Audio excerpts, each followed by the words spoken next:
Mark Andreessen, prominent tech guy. You may have known him, invested in a few things like Pinterest, Sure. all over the web, Netscape.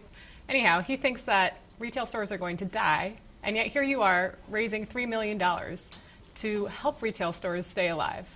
Isn't that a little bit backwards? Well, I don't think so. So I like to look at things both in a qualitative and quantitative manner.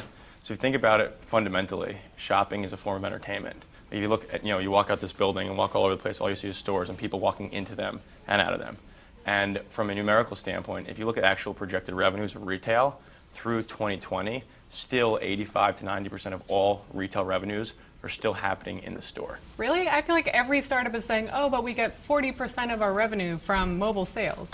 Online is definitely growing, but even if it's growing at a fast rate, it's still only 10% of all retail revenues. So where do you think physical shopping is going to go in the future? Are we going to see a lot more blockbuster situations where Netflix comes in and shuts them down completely? What's going to happen? No, I think we're moving into an experience-driven economy where I still think inside the store, as a brand, you could offer things that you can't offer online. The obvious things like feel and touch. But if you think about what a brand really is, it's not about a race to the bottom anymore. People are discounting just literally who can get to the bottom the quickest.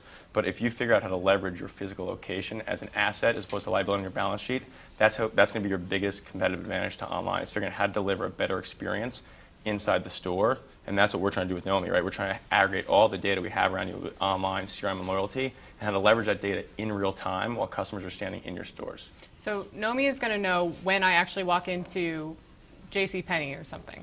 Correct. And how are you going to do that? We're going to leverage. Are you stalking me? No, we're not stalking you. It's something you've opted in for. But we're going to leverage the store's existing hardware infrastructure to detect presence through your phone, which you've opted in for. I'll emphasize that, opt in. And through using that phone as a bridge between the online and offline worlds, we're going to have access in real time to all of your online data. So, it might have been what you looked at online but didn't buy and what you walked in the store to look at. So stores will now have access to kind of how long I stay in a store based on my cell phone that I'm carrying in my purse? Sure. So it's both connecting the online to the offline world, but also offline behavior to the online world. So maybe you're browsing something online and you walk in the store and look at it, but you're not ready to buy. And then when you go back to the website, we'll be able to take that in-store behavior of your visit to the store and have that available to the website in real time. So it sounds like, going back to your earlier point, through at least 2020, physical stores are safe. Correct, I'd say so. So what's going to happen with e-commerce? Is that going to change a lot, or are we kind of looking at how we're going to shop online right now in the future? I think e-commerce is going to grow in different ways. Like you've had really interesting models like the subscription models and companies like Birchbox. But you've also been seeing some of those online brands like Bonobos and Warby Parker that launched a brand completely online, and now they're backing up and supporting their brand growth through physical store locations. Like if you've been over downtown to the Warby Parker store, it's just the amount of foot traffic in there is absolutely unbelievable.